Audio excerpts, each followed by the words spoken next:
সকল মুসল্লিরা এশার নামাজ পড়ে বের হয়েছেন।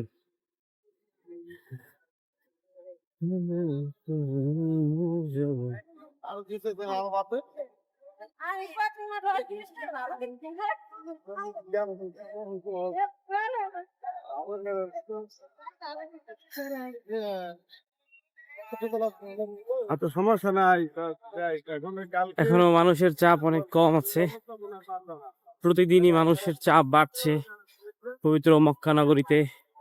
সম্মানিত হাজী সাহেবরা আস্তে আস্তে আসছেন।